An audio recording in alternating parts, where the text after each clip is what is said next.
Time I hear, yes. I see. And you too? He is a friend of mine, and he Oh, is I here see. You have come together. Yes. I see. I see. I see. Now, first thing, what brought you here?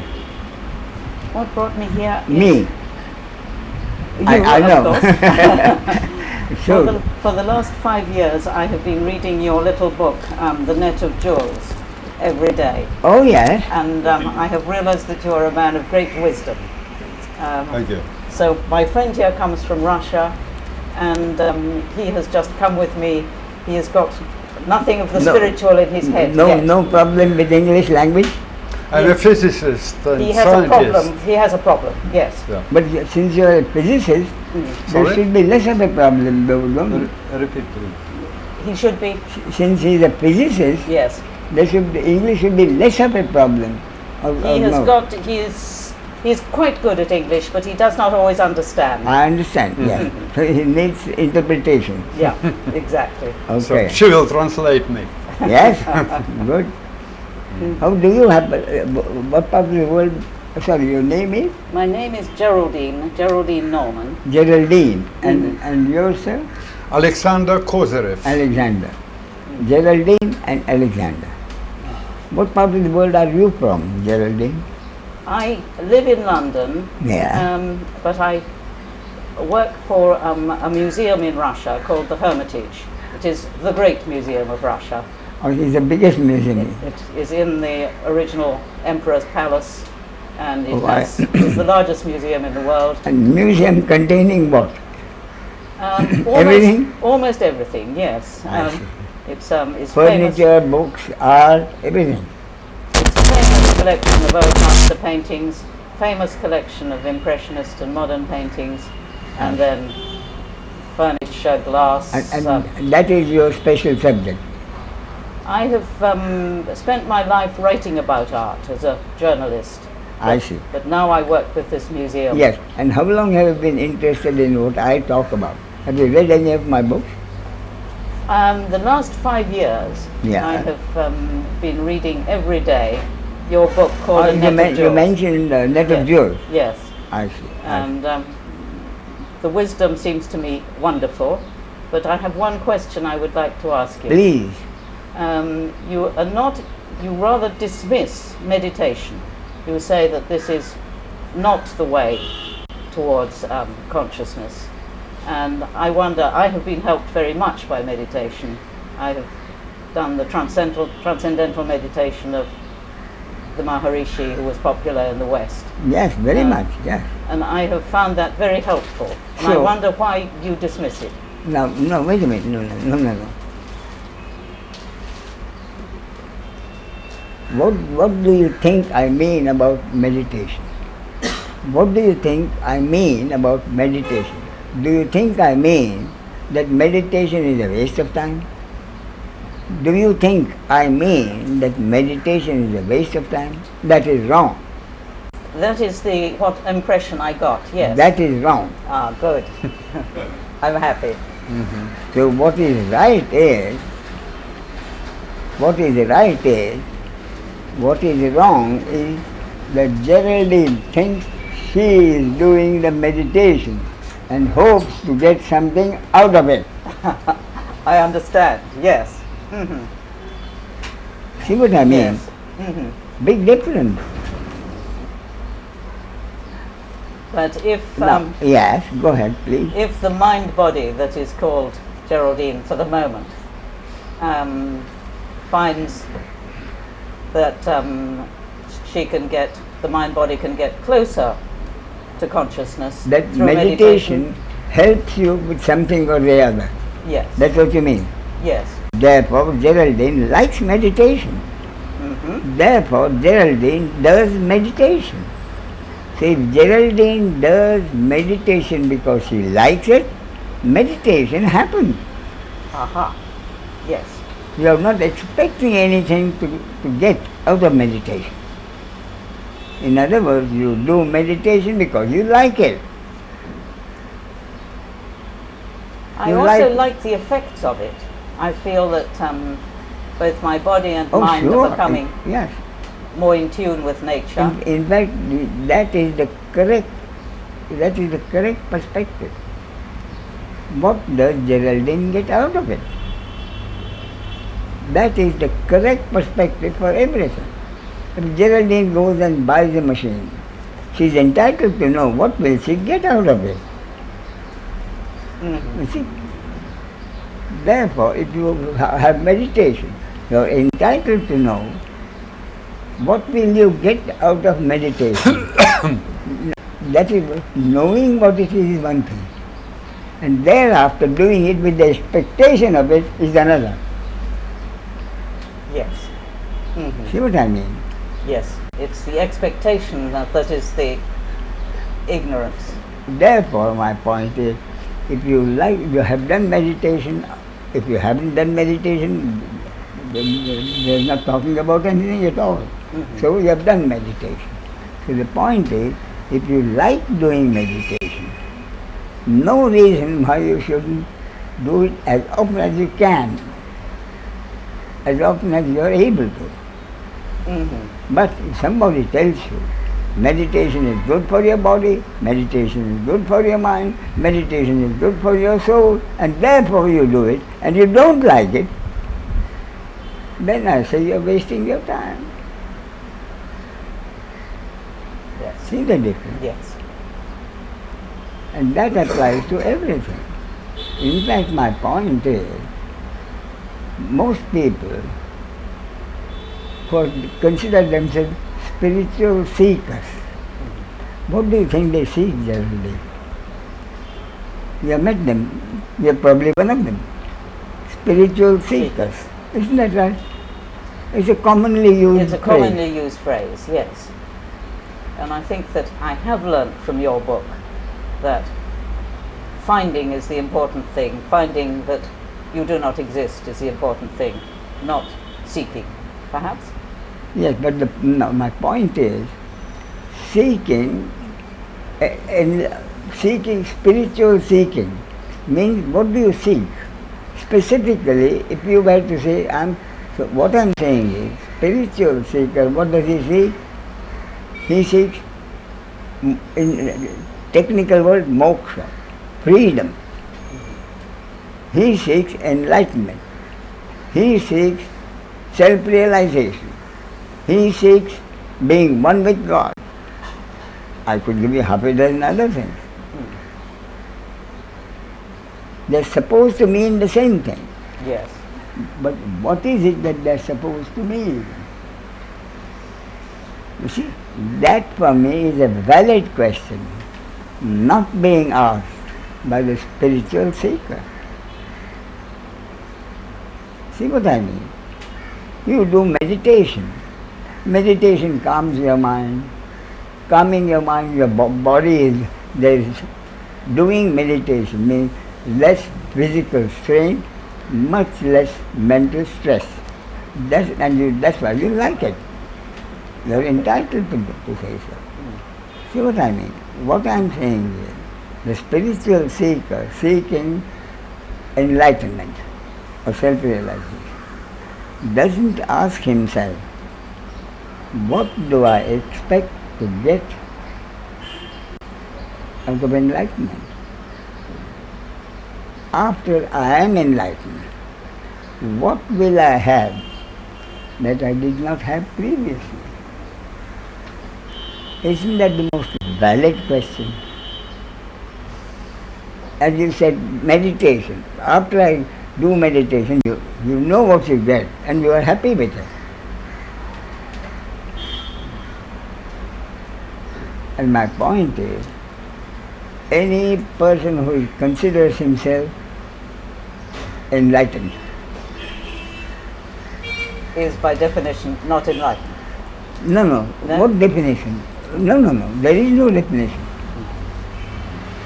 If someone considers himself enlightened, I think he should be able to tell you what it is that enlightenment has done him after the fact. What did he have that he didn't have before? Exactly what you asked for meditation. Isn't that right? And that is my point. That is what almost any seeker never cares to ask himself. What is your experience, Geraldine? What is your experience? Well, I wish I had more experience. You must have a group of thoughts. spiritual seekers. I have, yes, friends and people who I've Maybe worked 3 or with. 4 or maybe 30, 40, but there is usually a group of spiritual seekers. Isn't that right? That's right. How many do you have? Roughly. Well, I 3 or believe 4? that I have very close friends who Yes. meditate. I have maybe 4 or 5. All right. But of course, the Maharishi Mahesh Yogi has got 4 million around the world or something like that, Yeah. which is an enormous movement Yeah. with people interpreting it differently everywhere. Yes. And the trouble about this movement is that people consider it a status symbol to be a member of that organization. Well, also, as I think from your worldly past, you will know that we get laughed at a lot in the West. You know, what's all this nonsense that she's doing? Meditating, she's not concentrating on making money, and You mean about Mahesh Yogi? I mean, in the worldly Yeah, world, indeed. rather than getting status from being a meditator, you are laughed at. Yes, but those who, why are there millions with Mahesh Yogi? Yes. You mentioned that. Yes. There are millions with millions. Why are there millions with Mahesh Yogi? Because they find that this is spreading. And the sooner I join it, the higher I'll be in the... Yeah. You see what I mean? I do. So similarly, everybody is spiritual seeker. Many people, I will say, spiritual seeking is waste of time. They might as well spend that time making more money. That is a fact of life. Therefore, comparatively, I would think, in the total population, spiritual seekers would hardly be 2%. Perhaps as little as that. You see what I mean? But agreed, but among those 2%,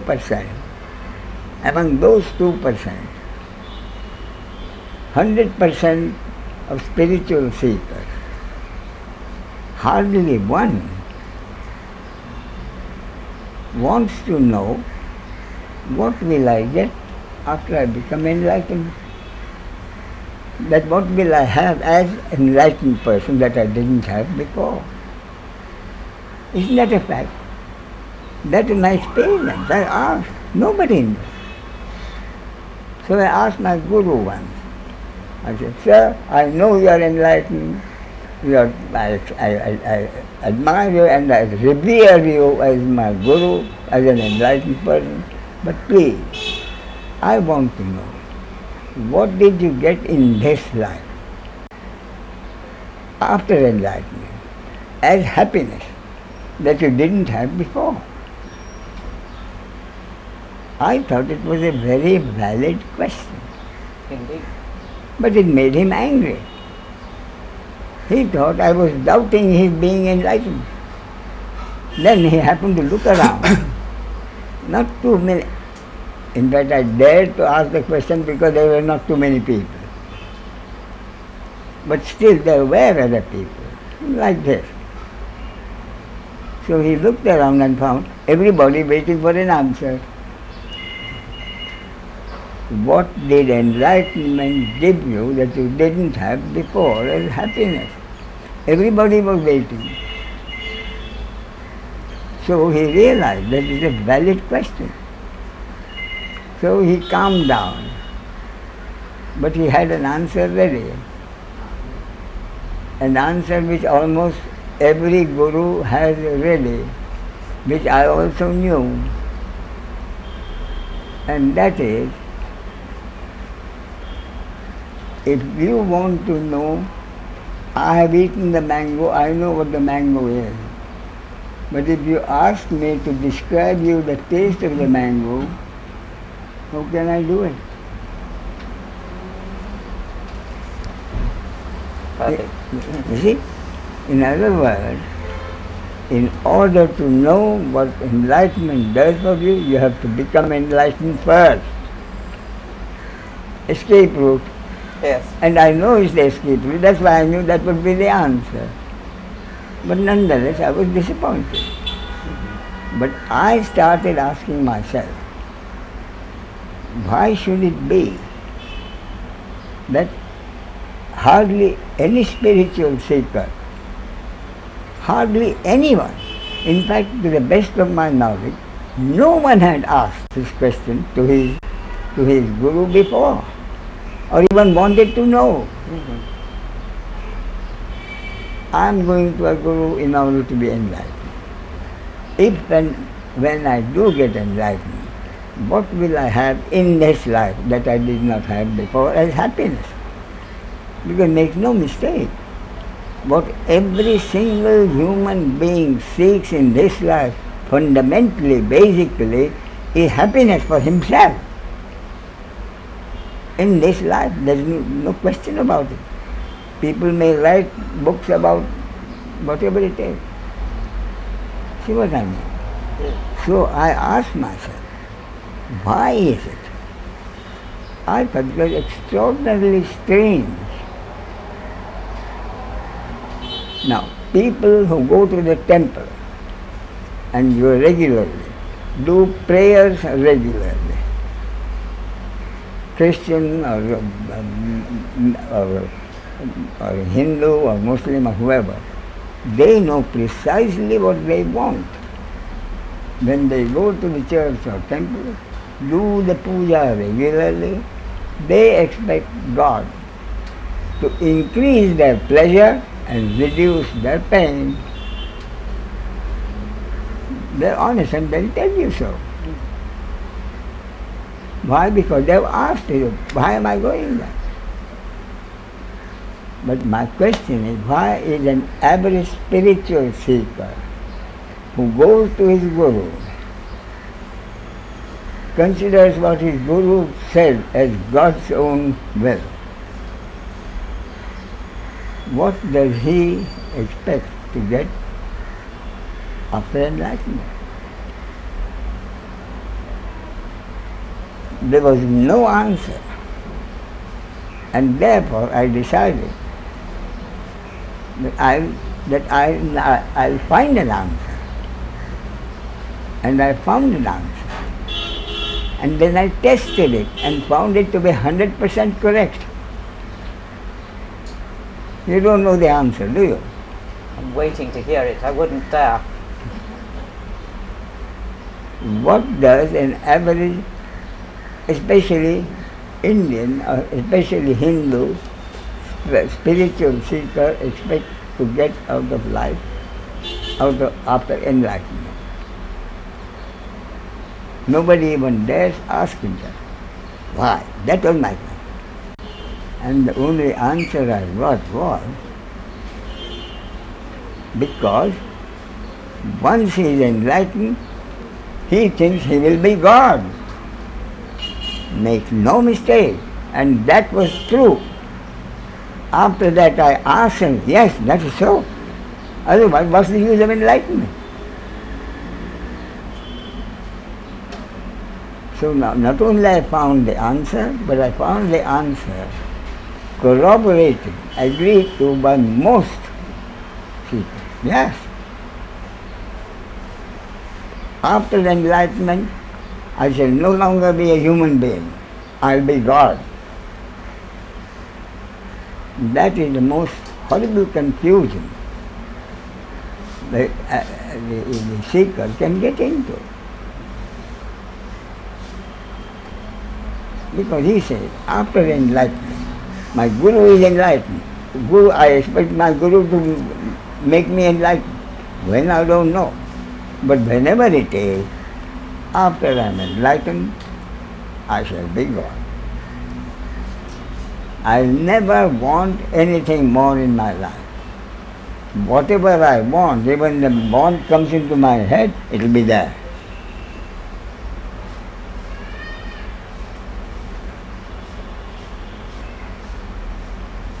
I won't even need to think about it. I shall have no more pain. All day it will be joy and enjoyment. He may not show so in as many words, but he will say, once I am enlightened, once I am God, life will be wine, women and joy. Wine, women and... He won't say so, that's what he expects.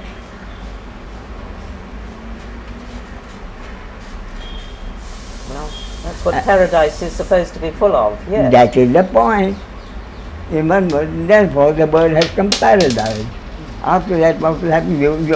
God will take you, God will embrace you and take you to paradise. The expectation. And what does paradise mean?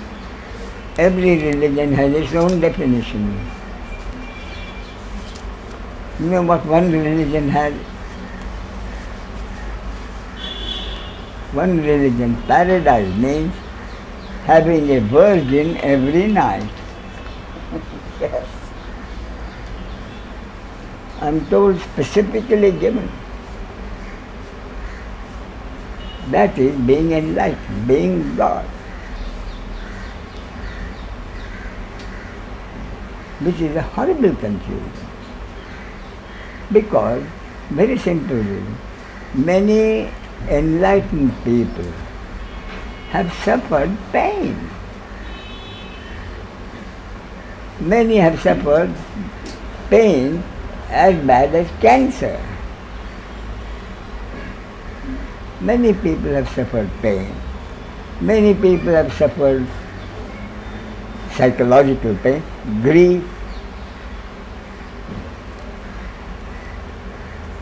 No person has found his joy or pleasure increase specifically because of his enlightenment.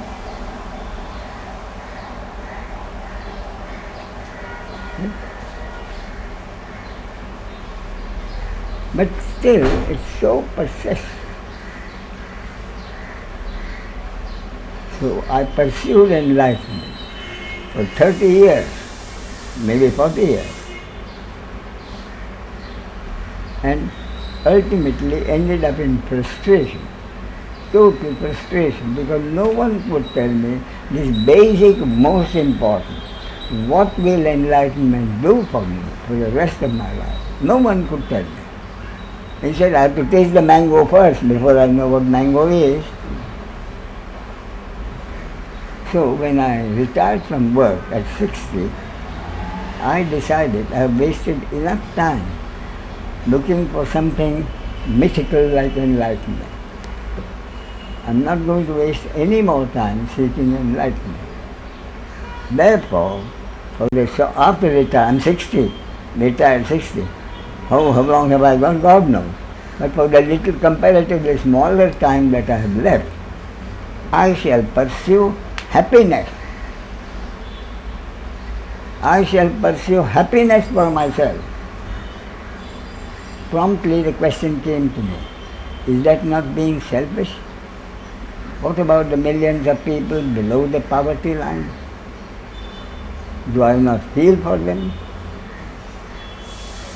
Answer is yes, I do feel for them. But the fact remains that I can do nothing for them. And then I remembered a scene which I read or seen, I'm not sure. I have a feeling I've seen it. Many years ago, the world's richest man, an American, the world's richest man, someone went to him and scolded him. You are such a big man, but what's the use of all your money? Have you shared your money with anyone? Have you done it? What's the use of that? You're a selfish brute. He listened to it, and then what he did was, he took out his computer took out his computer, worked on it, and finally he took a quarter out of his purse and placed it before him. This is your share of my wealth. Out, get out.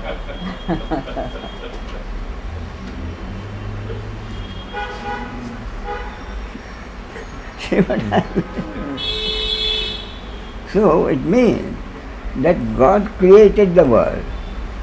God has placed me in a situation which can be described as reasonably comfortable in life, for which I am eternally grateful to Him. But God created the millions of people below the poverty line. It's His business, and He is capable of looking after it. But I do not take it as an excuse to be not to give anything away. In other words, with this total acceptance that the people who are below the poverty line and suffering is God's will and entirely God's will.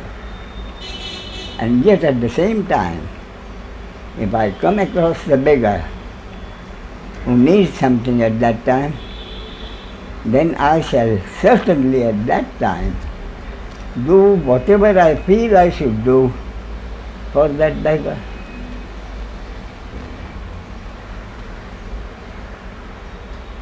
What I shall feel at that moment, I have no idea. Maybe I'll give him some money. If his clothes are in tatters, maybe I'll give him something more and say, go and buy a shirt. I don't know what I'll do. But I shall certainly try to help him any way I can. And that is my privilege. Because the basis of daily living is that God has given the human being the birthright to do whatever he or she feels like doing in a given situation. What is the basis of daily living? In any given situation, I am free to do whatever I feel like doing. Legal or illegal, moral or immoral. I have the freedom, the psychopath has the freedom, the criminal has the freedom, the murderer has the freedom to do whatever he wants. But fact number two, fact number one, fact number two, no one has ever had any control over the result of his action. See what I mean? Every human being has the birthright to do whatever he wants, what he feels like doing in a given situation. Fact number two, he has no control over the result of his action. What does that mean? It means I do have total free will to do what I want. But in practical daily living, it's worthless because I have no control over the result. And what is everybody's experience? Sometimes I've got what I wanted. Sometimes I've not got what I wanted. Sometimes what I got was beyond expectation. Many times for the worse, sometimes for the better. Sometimes for the better, I'm often reminded of a distant relative of mine, a young lady, who always thought life was for fun. She was a brilliant girl. So all she did was listen carefully to the tuition in the classroom and did the minimum work, but was not interested in the result. Happy-go-lucky girl. So she appeared for the exam. Did whatever she felt like doing. Wrote answers whichever they happened to come. And then the day of the morning, the results came out in the newspapers. Half asleep, she opened the page and looked for her name in pass, among the pass. Her name was not there. Oh, okay. Her page. She put it aside and went back to sleep. Very soon, telephones started coming congratulating her for getting a second class. Better. She didn't even bother. She said, I passed, I am not passed. So one of the few where better things have happened. Many times worse things happen. Either way, daily living means I am free to do whatever I want. One of three things happens. The society in which I live considers what has happened one of three things over which I have no control, and yet the society considers that as my action. I'm very sorry, Mr. Balsekar, but we have to go to the airport, and the car is waiting for us downstairs. I came because I had half an hour and I wanted so much to meet you. Okay. Please excuse me. Yes, sure.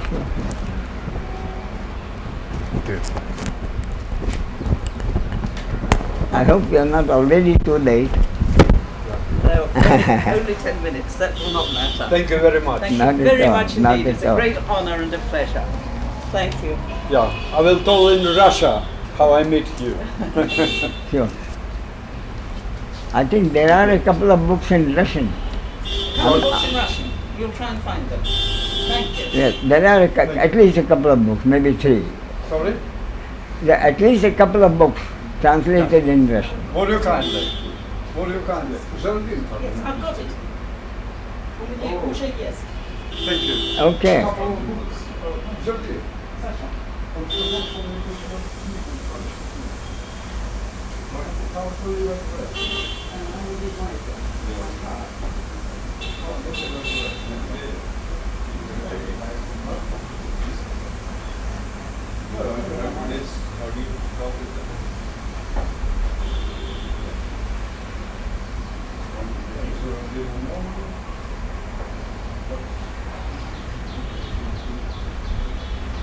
Murthy Pal का English book पाहिजे असले तर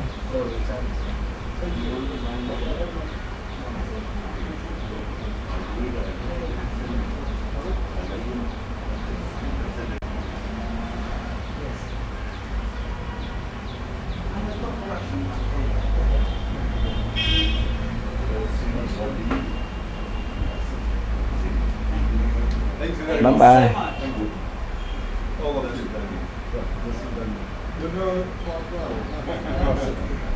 Thank you. So what do we do? Sing bhajan and call it a day? Roger, come. Yogesh, come.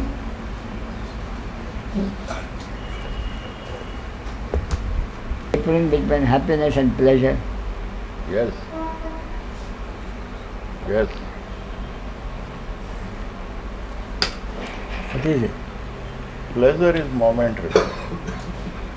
Sir, could you repeat that question? This was not. Could you just repeat the question again? Yes. Is there a difference between pleasure and happiness for the individual human being? Yes.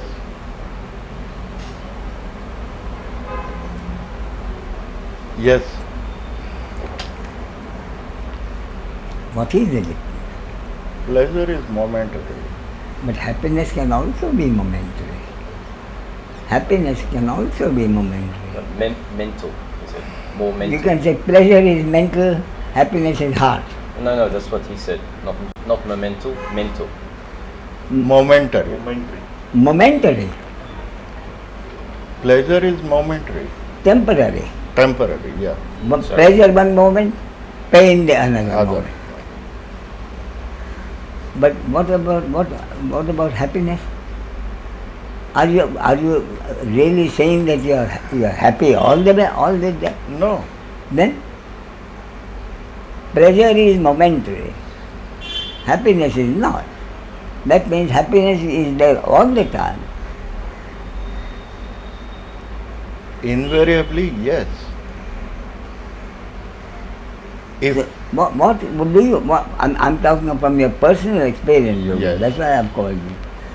What do you feel is the fundamental difference between pleasure and happiness?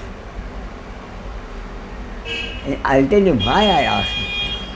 The question I ask is, my personal experience is that most adults pursue pleasures in life with the mistaken notion that they are pursuing happiness.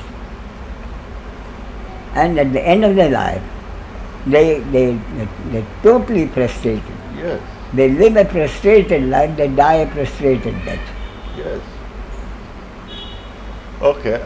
So but among those, there are a few who seek pleasure, realize that they are in the pleasure, and yet continue to seek happiness, which is our group. Okay. For me,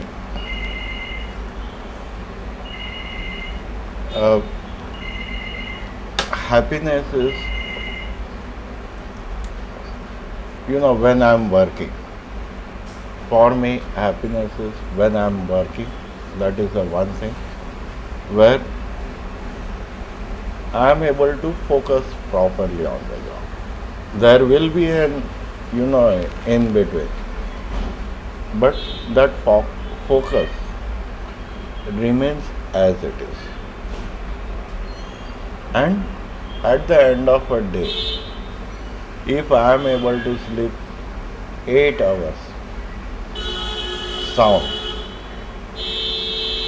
for me, that is the happiness as far as I am concerned. Yeah. But you are connecting the two without really saying why you connect the two. You have been able to work for 8 hours in a happy way, you are happy with the work that you have done, and you sleep well. Yes. You mean there are no other factors which could have disturbed your sleep? That you sleep well only because you have had 8 hours of good work? Okay. The second point is, it is once you start thinking, which has no relevance whatsoever. And you can't stop Yeah. thinking. You can't stop thinking. It is this point which, I want a clarification here is that thinking or the thought which arises out of nowhere. I'm sorry? The thought which arises out of nowhere. Yes, yes. What you are saying is what the next thought is going to be is not in anyone's control. Yes. Agree? No. Okay, it is not under my control. I agree with it. It is connected with lot of memories also of the past. It is also connected with lot of memories of the past. And the thought arises. No. And it may be positive, it may be negative.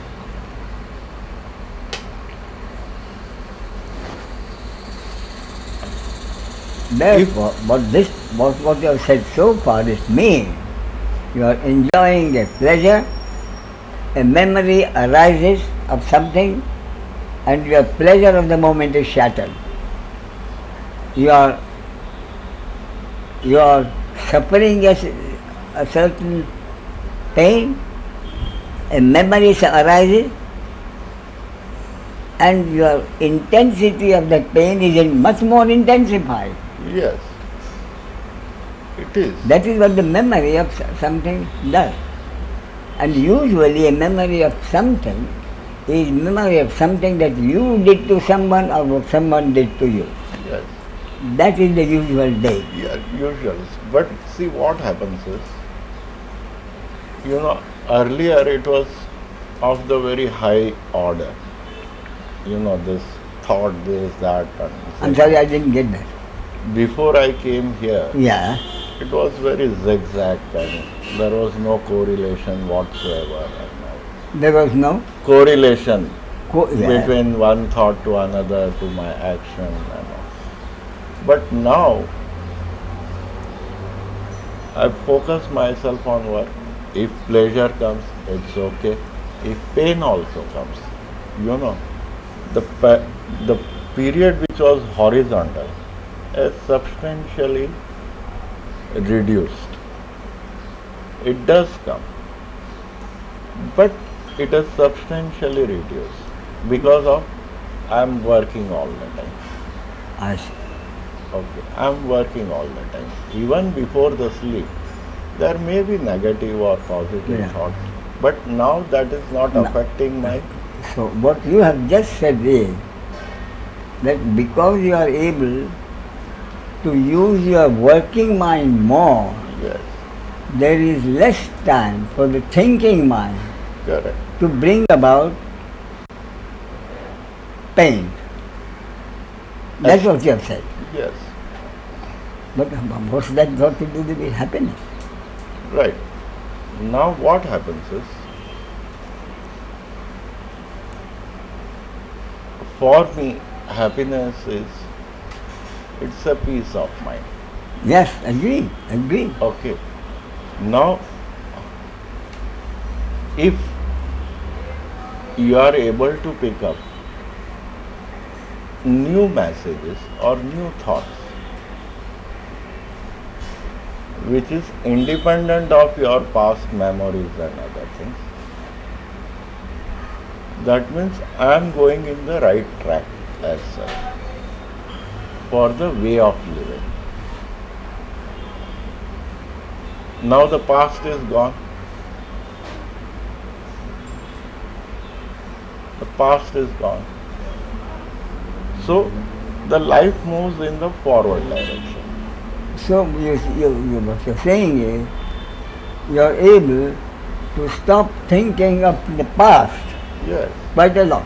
Quite a You think very little about it's gone, it's dead and past and nothing more to do. Yes. So you don't waste your time and energy thinking of the past, Yes. and to that extent your misery is less. Yes. And that is what I call it a happiness. That is what is a happiness for me. Is less pain. No, let pain come. Less pain is happiness. For me, I see. as of now, Yes, I am putting that. yes, I have to go to the second stage yes. and it will be a. But another happiness which I normally enjoy is, small kids, 2 years, 3 years old. No, kid. no, what I'm saying is, Ah, do you think there is a fundamental difference between happiness and pleasure? yes. And the reason is this: most of us, most people pursue pleasure thinking that they're pursuing happiness and they're frustrated. But a few of us, the middle line, very narrow line I must say, but still are reasonably comfortable in life. And what we begin to think is, I know what pleasure is. I have not enjoyed all the pleasures in life, but still I know what pleasure is. Yes. And yet, I'm seeking something. Now that is a fact. What Yes. am I seeking? I don't know. I know what pleasure is, and yet I'm seeking something. Therefore I call it happiness. So I know what pleasure is, and I'm still seeking happiness. Even if I've enjoyed all the pleasures in life, I will still be seeking happiness. Therefore, what is the fundamental difference between happiness and pleasure? This is one of the really, honestly, most important points that occurred to me, which have not been given sufficient attention by the masters in a direct way. But this is important, isn't it? I know what pleasure is. Even if I have enjoyed all the pleasure, would I not still be seeking something? I would still be seeking something. I don't know what the something is, therefore I call it happiness. Therefore the point is, and I am now again repeating, I'm telling you my own personal experience. After retirement, I decided I shall forget all about pleasure, pain and enlightenment. And I shall pursue happiness for myself, totally selfish. I don't mind if it is selfish because in a situation where my generosity is needed, I expect it to happen. As far as the entire world being not hungry, not my job. You see what I mean?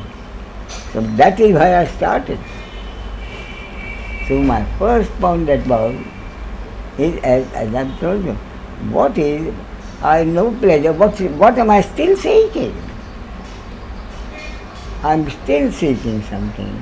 In spite of that pleasure, it can only mean that the happiness I'm seeking must be fundamentally different from the pleasure. Otherwise, even if I've enjoyed all the pleasures in life, I would still be seeking something called happiness. So what is this happiness I am seeking? Obviously it is not pleasure, because I know pleasure and yet I am seeking it. You see what I mean? So in my personal pursuit after happiness, I am talking from my personal experience after happiness, which incidentally I came to know later is precisely what the Buddha did. I didn't know that, but that's what the Buddha is supposed to have said. I am seeking something. And then after he got happiness that he wanted, and he was all right. But thereafter, he told others, you ask me enlightened happiness, I say yes, but don't take my word for it. My word is only my concept. Any word that you get, any concept that you have, don't accept it, not even mine. Only if what I say meets with your experience, and then you take it. But don't accept even my word. So, from the great Buddha I learned that he also did the same thing.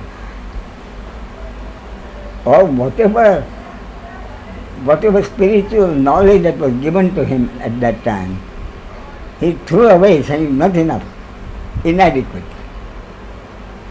He had to find out for himself. And I am told he also pursued happiness. But these are not very popular, so they are not so much given to the public attention. Only what is known as Buddhism, about the Buddha said, is the Buddhism, concepts of Buddhism, middle path, this path, that path. But what I am saying is, what I am telling you now is I am going over my own journey of personal seeking happiness in my life. The first thing therefore I have to find out is, what is this happiness that I am seeking? See what I mean? What is this happiness? I know what pleasure is, I know what pain is. What is this something different that I am looking for, which I have temporarily called happiness? And the first most important conclusion I came to was, the happiness I am seeking obviously has nothing to do with the pleasure in life. And therefore, more important, the happiness I am seeking has nothing to do with the flow of life. The most important conclusion I came to, This is not conceptually it's right, actually it's not. So I understand you're saying it's from your experience, but the happiness never exists separate from the flow of life. They are simultaneous, they're not the same. But if my happiness does not depend on the flow of life. Exactly, yes. But it doesn't not have anything to do with it. Oh no. So it doesn't depend on it. On the contrary,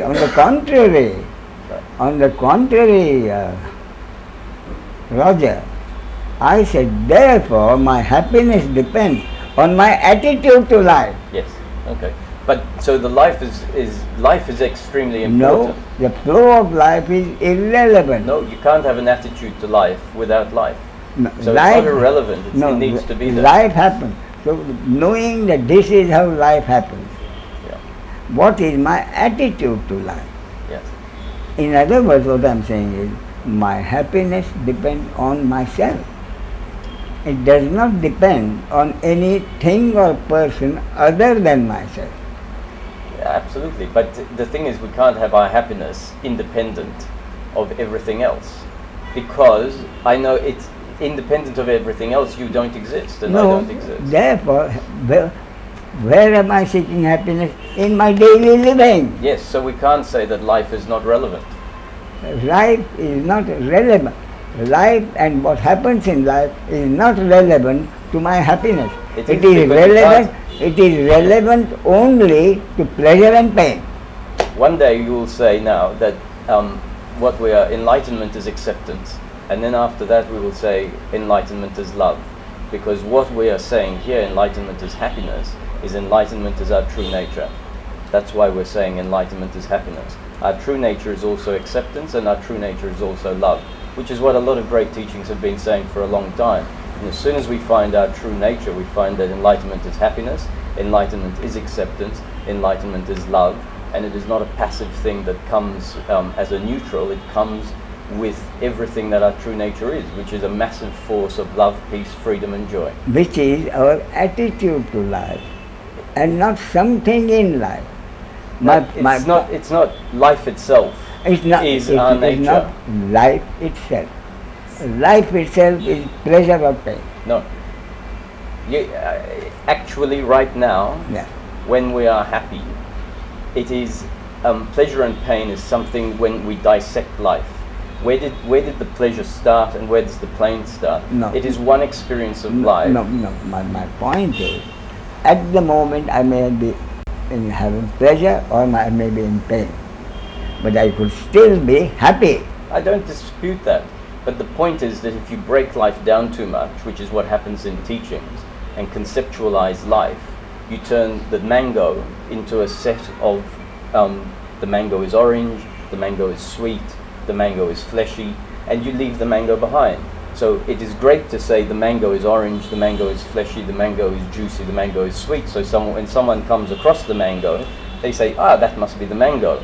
But then, if they keep looking at it and going, the mango is orange, the mango is sweet, the mango is juicy, without picking up the mango and eating it, they miss the juice and the sweetness and the fleshiness. Quite right. Therefore, this happiness, you have to enjoy it yourself. Yes.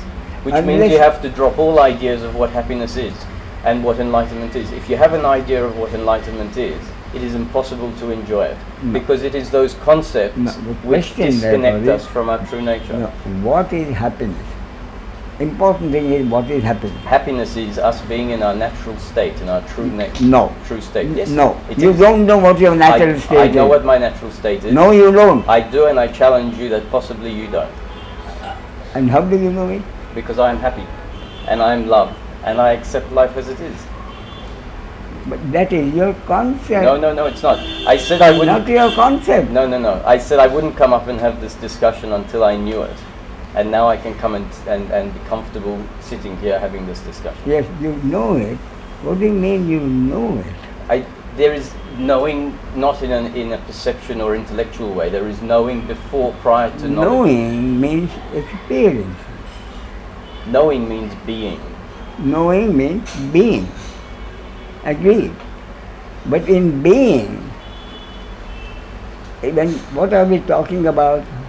We are talking about daily living. Don't forget. Daily living within living, the manifestation, the one manifestation. which is the manifestation, which is an appearance. Right. So therefore we are talking about our daily living, which is a part of the appearance. Right. But in that part of the appearance, there is someone, who is part of the appearance, who is happy. No, that's not right. So happiness, who experiences the happiness? The happiness is. It's not experienced by an individual. That is everything, pain, pleasure, happiness. then who is seeking happiness? There is no one for the period when there is seeking. There is an illusory person that believes itself to be concrete. So there is an illusory person. Yet not theoretically illusory. Not theoretically illusory, actually illusory. You mean there's something actually illusory and not theoretically illusory? Absolutely, yes. There can actually be an appearance. But if it's mistaken to be something other than appearance, then it is going to be considered to be something it's not. But it can actually be an appearance. And that's why if we investigate our identity, which is the cause of doership, without our identity we would have no doership. So who in life, who is seeking whatever he is seeking? Who is seeking happiness? A thought. The source is... No. A thought. A thought. A thought. A thought can't seek it. That's what I mean. A thought can't seek anything. You asked the question and I gave you the answer. Yes, but a thought can't seek anything. That's why there is no one seeking anything. I see. And if you are happy with that thought seeking happiness, what I am saying is, it is... The thought is not it seeking is happiness. Roger. No. Hold it on. is Roger who is speaking to me. It is Roger conveying his concept. No. It is Roger who has enjoyed pleasure. It is Roger who is still seeking happiness. It is Roger who therefore wants to know what is the fundamental difference between pleasure and Roger. And Roger will be there until the body is dead. Yes. Roger will disappear only when the body is dead. Until the body is alive, it is Roger who is doing this. I can tell you who Roger is. Can you tell me who Ramesh is? Yeah. I'd like to hear. Ramesh Yes. is an identification with this particular body-mind organism and the name Ramesh by the source. And the same source has created Roger, and the same source has created Yogesh, and the same has 6 billion individual egos. Therefore, in life, all that truly exists, even as an appearance, is the ego. Therefore, you can ignore anything in life as... You use the word ego very differently to most other wisdom teachings. What most other wisdom teachings use the word ego for what you call doership. No. And yes, No. absolutely. No. Absolutely. Ramana himself, Yes. as you now are reading quite a lot of talks by Ramana, Yes. says that kill the ego. Now, I know you said if Ramana was here, you would say, why do you say No, this? wait a minute. Ramana says, the ego of the sage It's like is like the remnants of a burnt road. What is like the remnants of a burnt road? I will tell you if you'd like to hear my concept on Yes. it, is that a human being is made up of 3 things fundamentally. There is the body, which includes the brain. So there is the body. There is the consciousness, which functions through that body as the life force. And there is the ego. And the ego is the set of thoughts, starting with the I thought. The I thought comes after the I amness, which is the sense of existence.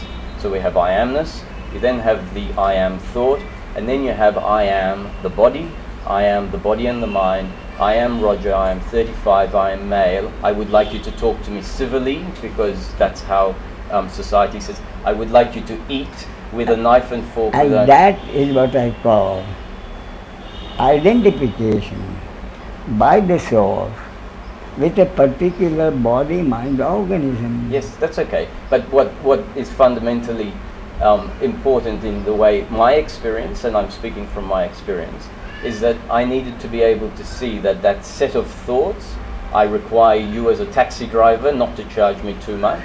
I require you as another man not to bump into me and create a fight. As a woman, it would be I require you not to look at me in a provocative or sexually explicit way. That the thousands of unconscious thoughts which we have as expectations, which are simply thoughts, make up the individual. And as soon as we see that the individual, Roger, is simply a conglomeration of thoughts. A conglomeration of thoughts which come and go, which have always come and gone, and are as concrete, the least concrete thing in this world. They are ephemeral. As soon as we see, wow, what I always thought myself to be, which I always thought myself to be concrete, is just a set of thoughts, it is the death of the ego in the sense that it is no longer considered to be a concrete ego. It is then seen to be an ephemeral, coming and going, which is always going to be there, but it's never going to be taken seriously. And to the extent that I see I am a series of thoughts. Without the body? No, the body is there, of course. Oh, the body is there. But the thoughts are within the body, it's the Oh, mind. so the body is there. So what the others have to deal with that body. Yes, I've got no issue. There is the three things here. There's the body, there's the thought I am, and there's the consciousness. The thought I am comes based on the I amness, which is the consciousness. And if we want to say what the difference between pleasure and happiness is, so that I So answer with your whom question. is the other dealing? The other is With dealing. whom is the other dealing? The other is dealing with an entity called a human being. The other is dealing with, he himself is an ego. The other is dealing with another ego. Well, a human being. So if we change the There- word ego, ego is so charged. Therefore, Why not use another word like human being? So oh, why let's use the human being. Yeah. But the human being, what is the human being? The human being is a body Yeah, with consciousness yeah, and a mind. yeah. And And the consciousness identified with it. no. The consciousness is pure. It is the mind thoughts that create the identification. Who is dealing in life means interhuman relationships. Correct. Let's Right. go back. Ramesh, Practical. I don't need to go back into the teaching, okay? Because what we need to do is take a backward step. Yes, and the backward step is what is the basis of daily living. Well, Most backward step your is basis of daily living is duality. the basis of is duality. It's which not is, correct. The which is- basis of daily living actually is not duality, it's unicity. It is unicity which exists right here. So the basis of daily living is unicity, not duality. The step above unicity is duality. And so if we keep working on the wrong level, we won't actually have conceptual, non-conceptual enlightenment, which is actual happiness in this let's moment. go even further backward. What are we talking about? What are we talking about? Are we talking about the truth, that there is no creation? There is no truth, That except there is no creation? No. What we are talking about is happiness. Are we or are we not talking about something in the creation? We are talking about the most basic in the creation. That's as far as What? we can go. Something basic in the creation. And the most basic in the creation is consciousness. And therefore, what we are No, looking basic in the creation is not consciousness. Because consciousness is there even before creation. for, not consciousness in movement. Oh, consciousness is there, whether in movement or static. Yes. Consciousness is before the appearance. Okay, but that's consciousness at rest. So the most basic in the manifestation is consciousness Therefore, in what movement. we are talking about is not the creation, there is no creation. No. What we are talking about is the appearance. Yes. Whatever otherwise, there is nothing to talk about. Yes, but that's the whole point. If we want to talk about something for the sake of talking about it, we perpetuate suffering. So the point is that at a certain point, when a teacher sees that the student has understood, I can understand, Roger, if you say there is no point in coming here, there is absolutely no point in talking, No. there is absolutely no point in discussing anything. Agreed. That's what Ramana said. Silence is all that is necessary. Agreed. But even Ramana Maharshi found that silence is not enough. indeed. So I'm saying that what we should talk about, if we're going to talk about, is the absolute necessity, not to move it up and up to levels that are not the necessity. No. Now, I don't know when someone else is talking, when someone else is listening, what needs to be said. I'm sure it will be said. But what I know is that if we give someone a concept that happiness is peace of mind, For an appearance, Yes. which is the ego, Yeah. in the total appearance, which is living. Yeah. So Daily living is an appearance. yeah. So what you've just done by giving that to someone is you've tied them up. You haven't tied them up to the extent that they have a greater vision of what it is, a more complicated, less accurate concept. And what might happen in giving them that is you might allow them to throw away their more elaborate All I have concept. done, I consider it my objective is to tell the ego what he really wants. And I tell him I'm not concerned anything except telling the ego how to be happy in this life. The ego cannot be happy in this life. The only happiness that can happen in this life, true happiness, is the emerging of consciousness's true nature through a particular body-mind organism.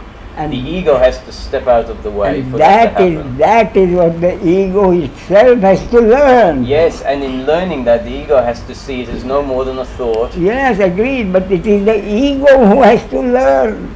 The ego can't learn anything Oh, because the ego cannot learn anything. Absolutely. Why? Because there is only the soul.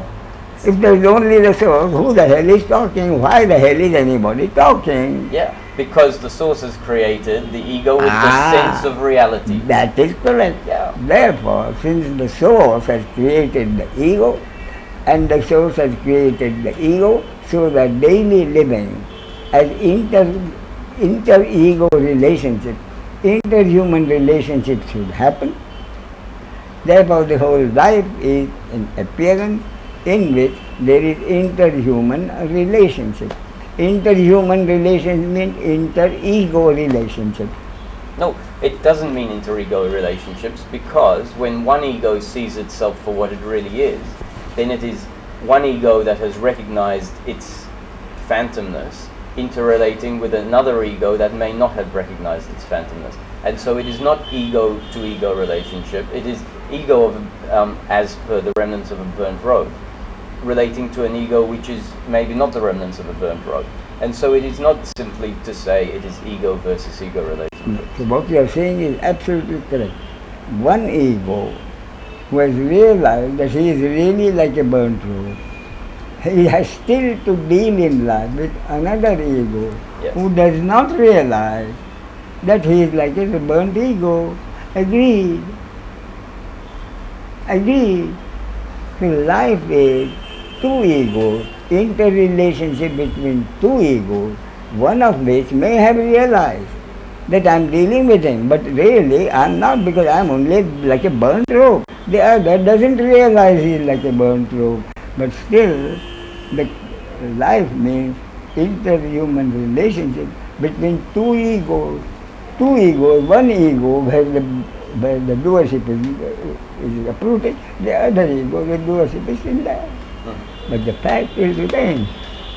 Life means interhuman relationship between two egos. Yes, okay, and so agreed, no problem. So if we're trying to remove suffering or bring someone to a point where suffering ends, then it would seem logical that the most one of the most important things to point out is what actually creates the ego with its sense of reality. Oh, that is clear.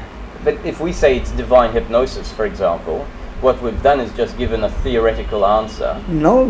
The answer, all there is the source.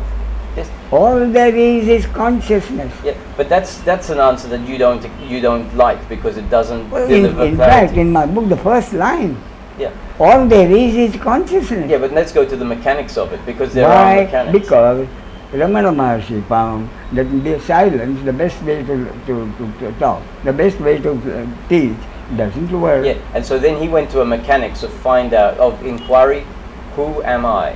Right? And his inquiry, who am I, is find out that you are consciousness. And I say that from having read Ramana and interpreted it my way. And you are, therefore, it means when you know who you really are, then the ego still has to live his life. No question. But with the, no question, No. that is the point. Yeah, but it is the But ego now, that recognizes itself as a thought. Yeah. Yes, So there is a big difference. It is the fact that thought There doesn't- is a big difference, Roger. Of course there is a big So difference. let's tell and people that's the big that difference. big difference is the happiness. No, that the byproduct of not seeing yourself as concrete but seeing yourself as a thought brings about the byproduct of your true nature. You see, think yourself as the source is what happens. When I'm enlightened, I become No, God. I'm not saying, Ramesh, it's a very simple thing. Is there is always going to be a body, there is always going to be consciousness, and there are always going to be thoughts. If the thoughts are recognized by the consciousness within that body to simply be thoughts, then they can't tie anyone Now, up. They're just the thoughts. only thing that the ego has to realize is that I am fundamentally a three-dimensional object connected to the source, so that the source functions through this body mind and brings about whatever is supposed to happen according to a cosmic law. That is all that is to be understood. Yes, and the ego. mechanics of that, how that get understood, are usually progressive. The mechanics of it, because silence won't do. That's right. So I'm saying that if we're going to have a progressive way of understanding, Yeah. or progressive way of providing a concept, then you start at the top, but then you have to work down. Therefore, I begin by saying that you are merely a three-dimensional object connected to the source. And the connected to the source means that source has created an ego. And that ego is fundamental. The basic thing that the ego has to know is that he is only a three-dimensional object connected to the source, so that the source functions through this body and brings about whatever is supposed to happen through that body mind, irrespective of how it helps or hurts someone else. Therefore, you are a helpless three-dimensional object through which the source functions, and you cannot hurt anybody. Similarly, the other cannot hurt you. Yes. And you can tell people that all day long. They can sit here, you can have people lining up 100 of them, they sit down, you tell them, next one gets up, they get up, next one sits down, you can tell them. And what they've done is they say, yes, okay, I agree with that, fine. But it doesn't actually dissolve. No, why? Because that is not what the source wants. Yes, but if the source The provides... source does not, let's be clear, the source does not want everybody to be enlightened. Of course not. Is that clear? Yes.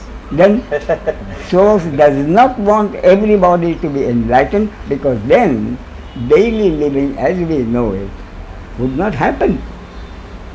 Daily living as we know it happens only because the sense of personal doership is so deeply ingrained, and one knows that life means, in a given situation, my doing what I feel like doing, and temporarily forgetting that the result is never in my control. Therefore, every human being, knowing that the result is not in his control, forgets that he is really not the doer and becomes involved in what happens as the result, of his action, and the damned karma theory. Do I need to remember that I'm not the doer? I'm sorry? Do I need to remember that No, I'm you don't have to remember you're the doer. That's right. The remembering happens Because it's my nature not to be a doer. My nature is... because the understanding has truly gone to the heart. Yeah. That is why, because the sense of doership has been uprooted. Yeah. But the point is that for me, to explain how the sense of doership came about. Yes, so that doership can be uprooted. That is, you say, that is not the way the sense of doership will be uprooted. And I say, it's not God's will to have all the doership to be. The purpose of life is for the sense of doership to remain in 99.9%. So that daily living will continue to happen as it is.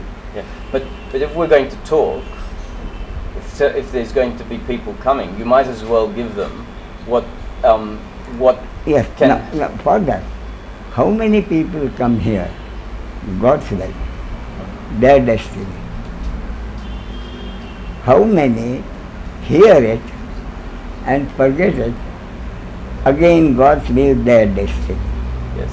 How many have it intellectually and keep it there intellectually for how many years, and suddenly when the intellectual acceptance goes deep into the heart, and suddenly it comes out that now that also is your destiny, God's will. Everything, your coming here was God's will. Your being interested in the subject was God's will. Yeah. But that's a different side of that's the other side of the coin. That's what you would call theory. That's on that side. Now, if we're talking about the mechanics, practicality, that's on the other side of the coin. And that is the only reason why talking happens. Yes. Talking happens because daily living has to happen. And so one thing that is what I really wanted to say is if someone hears enlightenment is this, whatever the concept of enlightenment is, and they believe that. No, wait a minute. Therefore, what do I say? Enlightenment has never ever been a certified event. Well, in that case, nor has law or accountancy or doctoring, because it's just another individual saying you are a lawyer, you are a doctor, you are an accountant. But it is certified by an institution. Yeah, but you can get a group of gurus that will certify another guru. It's No, an but they don't. institution. No gurus are together enough. Certification.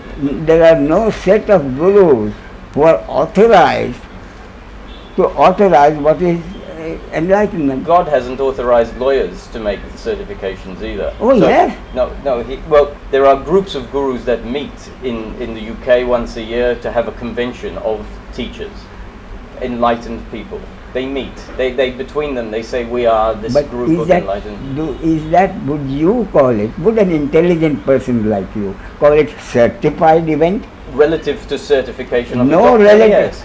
You see no difference between a certified doctor and a certified enlightened person. If a few gurus get together and say this is enlightenment. Well, doctors being certified by the AMA. Yeah, you know. but they don't say two different people don't have two different degrees of you are a lawyer. The other one says no, that is not a lawyer. This is a lawyer. Yeah. So anyway, that's a moot point. The fact is, enlightenment is self-certifying. And if someone doesn't accept it self-certifying, it's because they still are looking for a conceptual enlightenment. The whole point is, enlightenment has never ever been a certified event. Therefore, it has always been a concept. Well, it has been described conceptually. It is always a concept. No, the description of enlightenment is conceptual. Enlightenment itself is non-conceptual. That is why when enlightenment happens, a person knows they are enlightened. They don't know they're enlightened relative to their concept. If they are enlightened relative to their concept, it is not. Each person will consider himself enlightened according to his own concept. That's not enlightenment then. It's enlightenment is something that is, something that actually is. It's the coming home. It's not a conceptual coming home, it's a coming home. Coming home, what home? Whose home? Your true nature that has been... What is home? Whose home? Well, we have another 10 minutes we can talk about. No, go ahead, but half an hour. No problem. So the thing that has kept us away from our true nature is this false nature we have, which is I am the body, basically. The basic idea, No, I am the body. according to my concept, again that is a concept. My concept is doership. Yes, but the identity is required for doership to happen. So take it back a step. You can't have doership without a doer. You can't have a doer without an entity. You can have an ego without doership.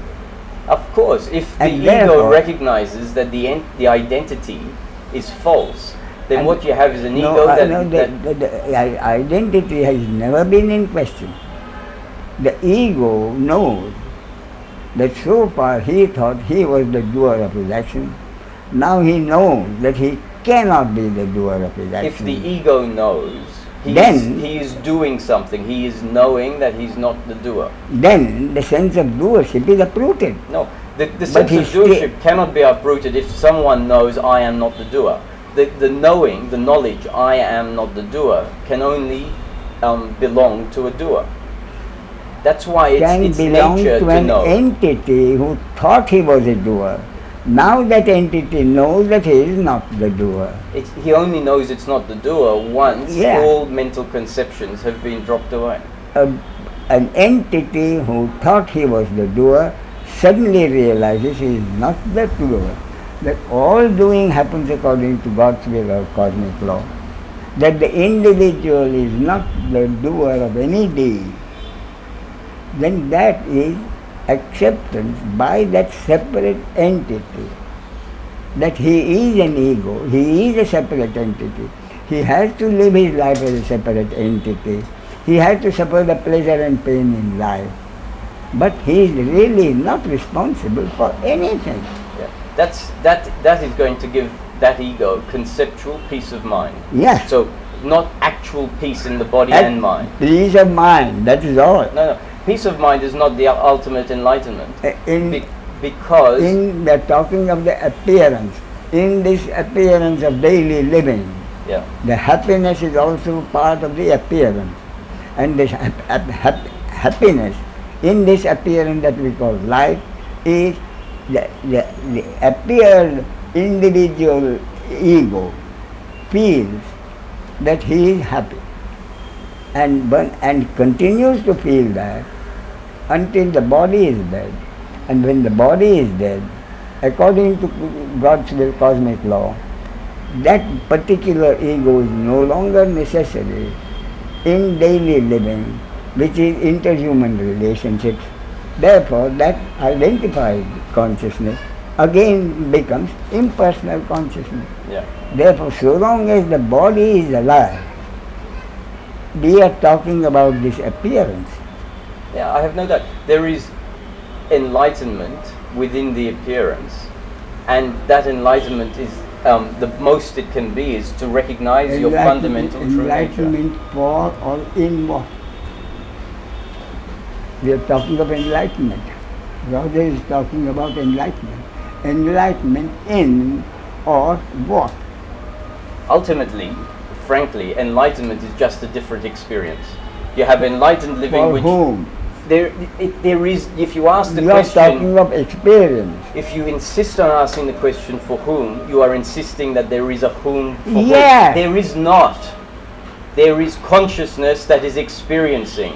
And enlightened living is simply consciousness recognizing that there is experience through a particular body, And what we are and that talking experience is free of suffering because it recognizes And what its true we are nature. talking about is an appearance. Yes, and so whether it's enlightened living or unenlightened living, they are both experiences within consciousness. Therefore, it is the appearance, the ego, who is concerned It's with happiness or not. not at all. Fine. If you are happy with that, be happy. Be happy. Then who the hell is coming here for the talk? That's the that's not a valid question. Who the hell is coming here for the talk? There is no one. I mean, I could quite understand. Next time, I won't see Roger here. Why? Because he doesn't exist. Oh, but still, You know, I asked him, I haven't seen Roger for 6 months. Oh, Roger doesn't exist. I come because it's fun. He never does So exist. why wouldn't I come? It's fun, so I would come. So it is fun for someone. Yes, for an individual that for the scope of his life recognizes that he is simply a continuous set of ideas. That is what I'm saying. That is the ego. Yes, but the thing is that when the ego recognizes he's just an idea on the background of He doesn't consciousness, disappear. who is experiencing? Can an idea experience pleasure? The pleasure is the idea. Therefore, the experiencing element is the body, mind, organism. No, the experiencing element is the consciousness. Through yes, through the body, mind, as an organism. instrument only. Ultimately, it's consciousness' experience, and to insist that I don't deny that there is a human being. Look, the ultimate thing is in the bhajan. Thou art the doer, thou art the experience. Why do we keep going back to concepts all the time? Thou Why art aren't the we just doer. happy being happy? ठीक है But this consciousness Sir, is like the medium. sir, I want to Medium is the ego Please. and body. I agree with see. Rohit. See, Yeah, you can say. as in practical. They inform that there will be this flooring work. The machine will come here within a few minutes. 10 Okay. minutes When or it so. comes, we'll Yeah, stop. okay. When somebody makes us stop, we'll stop. Sir, when I came here first time Yes, on the hot seat, yes. you know, you had asked me a question. Are you looking for spirituality? I said no. The second question was, are you looking for happiness? That time also I was very specific, no. Okay. Now after, Now at that time I should have said goodbye then. Have a nice day. yes, then you ask me, okay, why you are here? Then the answer was that I have Pandora's box here. Going in multiple directions, I want to streamline the thought. Okay. I want to just streamline the thought. But after all this put together, you know what I say, life of a ego or of a human being, it passes through 3 stages. First stage is who cares with innocence. Second is who cares with arrogance. And the third is who cares with acceptance. But for all these three that you have said, Yes. concern and ego. Yes. A concern and ego who is an appearance of an identity as a separate person in a larger appearance Correct. of life. Yeah. And this The individual is an appearance. It affects a human being. 1 minute. Yeah, please. You know, it's because the sense of doership can never be uprooted. I'll give you one example of it. You know, it's like a courtroom drama. You know, the last question is always guilty, not guilty. Now, even in the fag end of the life, even if you are coming in contact with the main source, there also the basic human tendency is to ask questions. There also he will ask a question only one thing, guilty, not guilty. Before he gets an answer, he or she gets an answer, he is dead automatically. So the sense of doership never gets uprooted. I don't know, but this I am not telling you logically, but I am telling you this astrologically. Sense of doership cannot get uprooted. You get an understanding to a point. The sense of doership cannot get away. All we know is the doership is all with the source and not with any of us. Correct. Actually, doing happens, but only this understanding that there is no sense. Doership, how doing happens. Therefore, all doership is with the soul. That's why ultimately the bhajan. Tvameva karta, tvameva bhokta. Honestly, as far as the life is concerned, that's the final thing, not the soul. Tvameva karta, tvameva bhokta. You are the doer, you are the experiencer. You do the doing through one body-mind organism, and you do the experiencing through various body-mind organisms. That line, honestly, tvameva karta, tvameva bhokta. Thou art the doer and thou art the experiencer. That is the ultimate. I fundamentally can't, and I know you agree, is that when we come to a state as deemed by the source as a particular person's destiny, to no longer suffer, they need not know anything. They need not remember anything. They need not recite anything, because they will spontaneously be in a state, if you want to call it that, free of suffering, without having to do anything. So, to point to a particular... No, that is quite wrong. That is quite wrong. Because what I am saying is, even Ramakrishna Paramhans, he did feel the pain. I'm not talking about pain. Come on, let's not confuse I thought you said pain. No, suffering. You said pain. No, I said suffering. In a state free of suffering, if someone finds themselves through the destiny of the source, in a state free of suffering, that person need not know anything to keep themselves in that state free of suffering. In fact, they have to know nothing to be in that state free of suffering. What you're saying is someone who is not in a state of suffering is in a state of happiness. So someone who's enlightened. I agree. Yes, they need not know anything. They don't need to say, I am the source, or I am not the doer, or anything. It is a spontaneous, natural happening, which is their state, their natural The one who is not suffering is happy.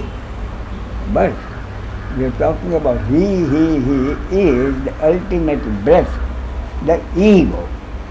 Always the ego. You cannot get rid of the ego until the last breath in the body. Well, until then, it's always the ego. But there's an ego that believes himself to be something other than a thought, and then there's an ego that believes himself to be a thought. That's right. Yeah. Therefore, there are two egos. Yes. Correct. And that's the fundamental saving grace between suffering and non-suffering. Therefore, who wants happiness? The ego wants happiness. The ego that recognizes himself as a thought can't conceive of himself as being anything more than a thought. Who wants happiness? The ego. And the ego has to be told the only way you can be happy is if there is no suffering. And suffering is caused by your sense of personal doers.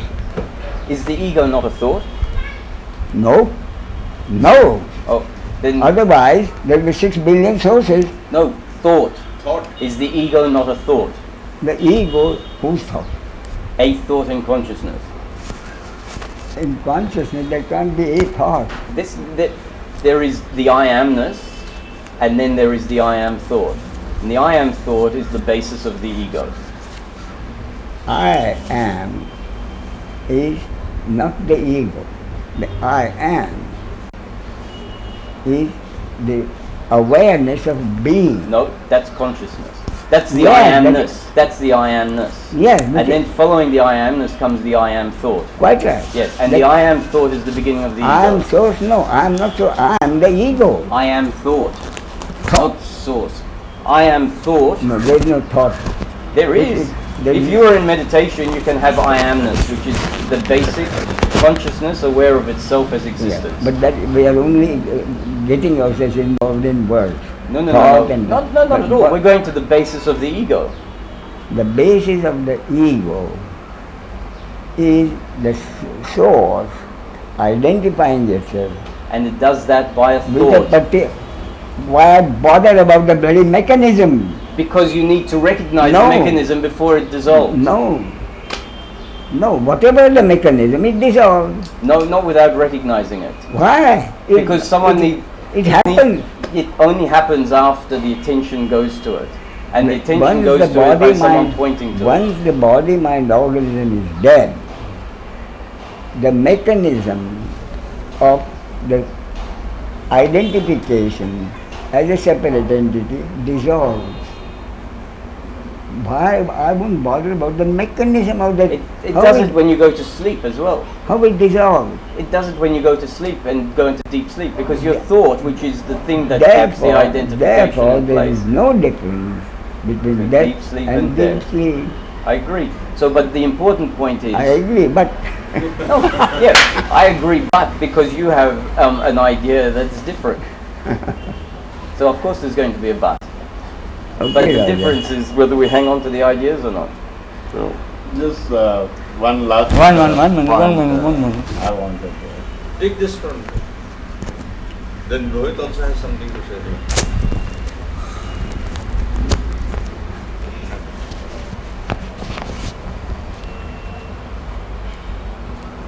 Yes. That is, as far as my concept, Yes. there is nothing like an enlightenment at all. You know, the concept which people are saying, one with the source, God, or whatever it is, it cannot happen. If we simply go on one theory of a nuclear science, you have a proton, that is the main nucleus, and you have an electron rotating out in the various forms. It is a main source is a proton, and electron is, let us say we are three body diamond, Sure. for which you know the potential energy functions. Right? What? If these two meets, proton and electron, or the second one, if it meets, it is the end of everything. It is end of everything. So, by saying that one with God, it is not possible. If that is an enlightenment, it is not altogether possible. Because they are basically defeating the basic existence of this world. You cannot defeat that, which is fundamental. And that's the reason when I said first time to you that I am not looking for enlightenment, I am not looking for happiness. So I just started studying why I said that. It just happened to me. Then I went into that nuclear theory and I said no, enlightenment is basically defeating the basic existence of the universe. You cannot have that. Impossible. Impossible. In other words, there is no creation. Of course, there is no creation. There is no creation. Agreed? Yes, sir. Only a few questions. If all there is consciousness, is ego also not consciousness? Ego is identified consciousness. Consciousness identified with that particular body, mind, instrument, and a name as a separate entity with a sense of personal doership. But that's it, only a thought. Identification is a thought. So, The thought is not real, it's only a concept. and who says this is real anyway? But is not All this is an appearance. is manifest is also a part of unmanifest, is it not? Shankara does not stop that the Brahma Satya, Jagat Mithya. He said Jagat is also Brahma. Therefore what? Rohit, Therefore, what? basically, sir, you also say about the Zen, mountains are not mountains, and ultimately the mountains are mountains. So what is appearance segregated or discriminated from manifestation cannot be. It is Eko Govindo. So, what you are saying, Rohit, is all there is the source. There is no such thing as creation or dissolution. Absolutely. Is that not what you say? All Correct. there is the source. There is neither creation nor dissolution. And another thing And also. if that is accepted, total silence. Absolutely. Total silence. So we are two, sir, so we have to speak, and speaking happens. So, not only in deep sleep, but you yourself have said that if there is no one around and I go deep into the meditation, I am not aware of the world, and I am in that consciousness at rest. So therefore, there is no creation. Yeah. There is no creation in your deep sleep. There is no creation in your deep sleep. Therefore, the dream in your dream world, the world that exists in your dream world is projected by your mind. And this world that we are in touch with is also the world created by the same mind. There is no difference. But that is what Ramana Maharshi said, is all that needs to be said, which has been said in verse number 170 in Adi Shankara's Viveka Chudamani. Yeah, 170. 170. The world projected in your dream, with which you are not with which you are not in touch, is projected by your mind. And this world, waking dream, world projected in your waking dream, which you are in touch with, is also a projection by the same mind. There is no difference. Yes, but you interpret that as One minute. Yes, please go.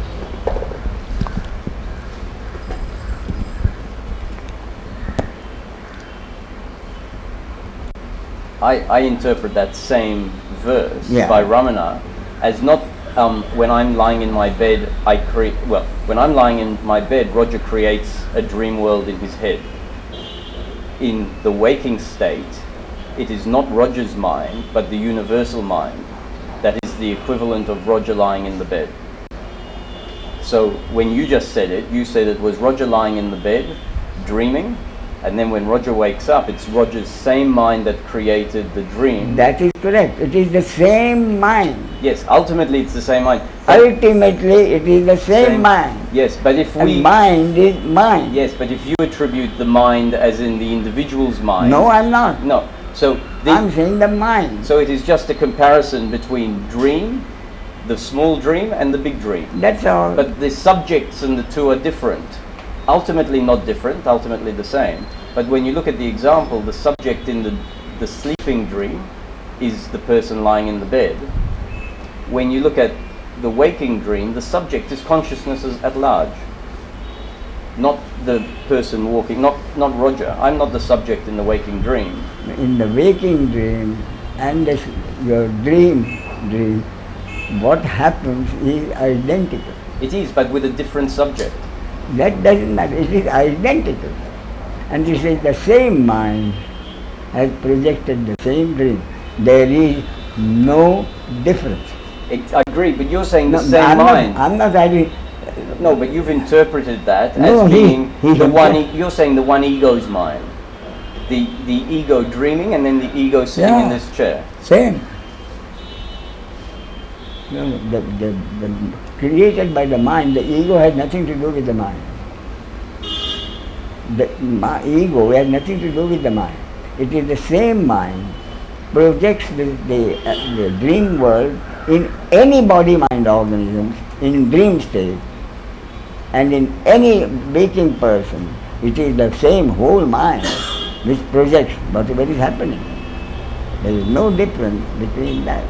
But the projected mind is the whole mind, not individual consciousness.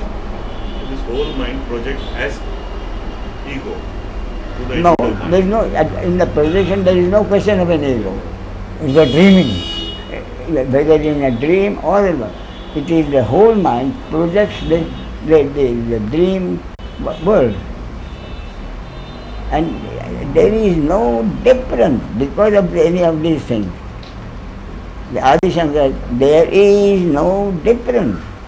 So we have to go back. If it's the whole mind, not the individual's mind, that projects this, then you and I are simply objects in that projection, concepts. We are concepts in that dream. Then you and I have nothing to do with any talk, with any discussion. No, of course, the talking is part of the concepts in that dream. The talking is also an object in the dream. So you and I are two dream objects talking, which seem like we are talking to each other, but in fact it's the one mind talking to itself, creating a daydream. Sure. So when we then say, who wants happiness, and you say the ego, The ego, if it recognizes it is just an object in a mind, doesn't see itself as anything more than a thought object. It's not, and therefore the thing that is enjoying the happiness is not the individual ego, it is the whole mind that is enjoying the experience of its creation through different perspectives. Roger, that it was doing all the time. Yes. There was no need for it to search happiness. It was doing all the time. Wasn't it? Did it have to search for happiness as different from pleasure? Did it have to search? So who was searching? But this is the whole point. There is no searching, there is just experience. So there is no search. Fine, agreed. Okay. Sir, only I have one last. Yes, okay, go ahead. I'll just One minute. either you ask or I ask because we are no. running out of time. Yeah. Okay. No, it's- Sir, Raman Maharshi was in the Sahaj Samadhi even with the open eyes. Would it be correct? There was no dream for him. The dream mind was not there in the deep sleep, nor only occasionally it came up, but otherwise in the... I know, Ramana Maharshi said a lot to think about samadhi. And frankly, I didn't care what he said. I'm not interested in. But he says a lot about samadhi, this samadhi, that samadhi. But basically, as I understand it, samadhi is samadhi in which whatever happens, the ego is not aware. Yeah. Yeah. 1 minute. Yeah. Just Yes, last question. yes, sure.